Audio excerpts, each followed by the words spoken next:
ওদেরকে বলো যে আল্লাহর পক্ষ থেকে একটা লিখিত কিছু নিয়ে আসুক, ওরা দেখাক যে আল্লাহ সুবহানাহু ওয়া তাআলা তাদেরকে জান্নাত প্রদান করবেন। তার নিজেরই তো জান্নাতের ঠিক নাই, সে আপনি কিসের জান্নাতের গ্যারান্টি প্রদান করে? সে নিজে জান্নাতে যাবে এটার গ্যারান্টি তাকে কে দিয়েছে? আপনি ঈমানের দাবি করেন, আপনার মধ্যে তো ঈমান নাই। প্রিয় ভাইরা, অধিকাংশ লোক ঈমানের দাবি করে কিন্তু শিরক করার মাধ্যমে ওই ব্যক্তি তার জন্য জাহান্নামকে ওয়াজিব করে দিয়েছে। কেবল আপনার রবের কাছে আপনি দুই হাত তুলে বলেন, রব আমি ভুল করেছি, তুমি আমাকে ক্ষমা করে দাও। আপনার রব বলেছে, রে আমার বান্দা, তুমি যদি গোটা পৃথিবী জুড়ে অপরাধ করো, এরপরে তুমি যদি আমার কাছে আসো কিন্তু শিরক করো নাই, তাহলে পৃথিবী জুড়ে ক্ষমা দিয়ে আমি তোমাকে ক্ষমা করে দেব। তোমার গুনাহ যদি আসমান পর্যন্ত পৌঁছে যায়, মনে রাখবা আমার ক্ষমা তার চেয়ে অনেক অনেক বড়, সেই ক্ষমা দিয়ে আমি তোমার সকল গুনাহ মাফ করে দেব।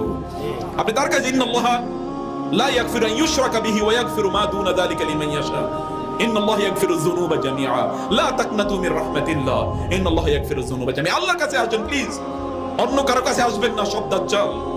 সব দাজ্জাল আপনাদের ঈমানকে ধ্বংস করার জন্য এই লোকগুলো কাজ করে। এদের একটাই মাত্র কাজ, আপনার ঈমানকে ধ্বংস করা। বাঁচার কোনো উপায় নাই। আপনি তাওহীদ ছাড়া বাঁচার কোনো উপায় নাই। আপনার ধর্ম হচ্ছে কুল হুয়াল্লাহর ধর্ম।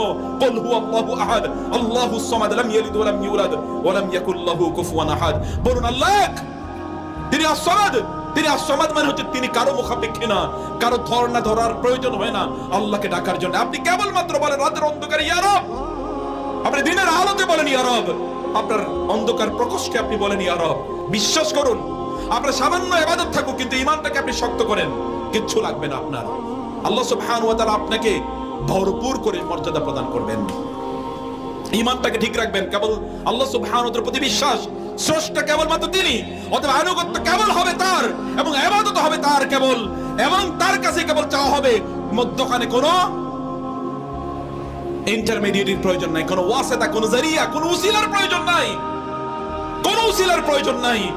আল্লাহ সুবহানাহু ওয়া তাআলা উলিদুল্লাহ আউইদুর রহমান আইয়াম্মা তাদউ ফালাহুল আসমাউল হুসনা। আল্লাহ সুবহানাহু ওয়া তাআলাকে তার গুণবাচক সুন্দর নামগুলো দিয়ে আল্লাহকে ডাকতে হয়। আল্লাহ সুবহানাহু ওয়া তাআলা বলেছেন, ওয়াইজা সাআলাকা ইবাদি আন্নী ফাইন্নী করিব উজিবু দাওয়াতাদ দাঈ ইযা দাআনি। আমার বান্দারা যখনই আমাকে ডাকে সেই অবস্থায় আমি তাকে কি করি? আমি তার ডাকে সাড়া দেই। আমার বান্দারা যখনই আমাকে ডাকে তখনই আমি তার ডাকে সাড়া দেই।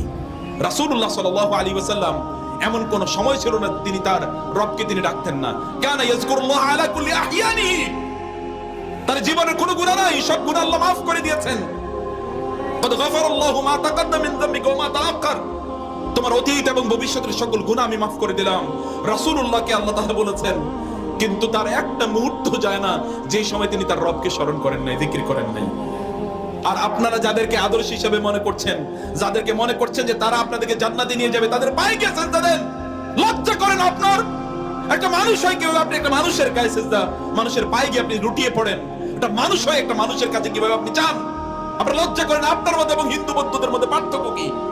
হিন্দুরা তো ওদের কাছে গিয়ে তারা চায়, তাদের মূর্তিগুলোর কাছে তারা চায়, ওরা মৃত মুক্তির কাছে চায়, আর আপনি জীবিত মূর্তির কাছে চান। পার্থক্য এতটুকুই। ওরা মৃত মূর্তির কাছে চায়, আপনি জীবিত মূর্তির কাছে চান।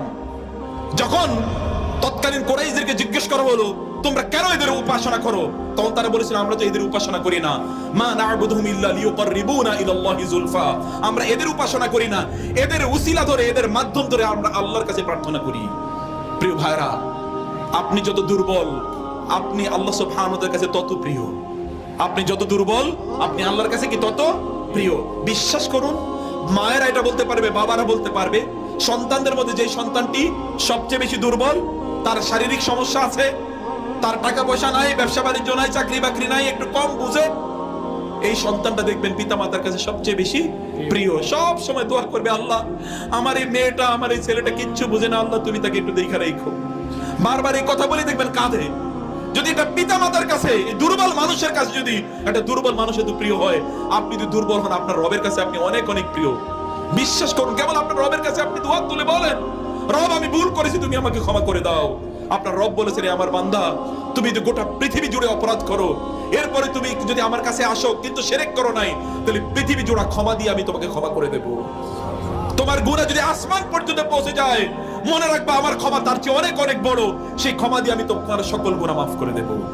আপনি তার কাছে ইন্নাল্লাহ লা ইয়াগফিরু আন ইউশরাকা বিহি ওয়া ইয়াগফিরু মা দুনা যালিকা লিমান ইয়াশা ইন্নাল্লাহা ইয়াগফিরুয যুনুবা জামিআ লা তাকনাতু মির রাহমাতিল্লাহ ইন্নাল্লাহা ইয়াগফিরুয যুনুবা জামিআ। আল্লাহর কাছে আসবেন প্লিজ, অন্য কারো কাছে আসবেন না।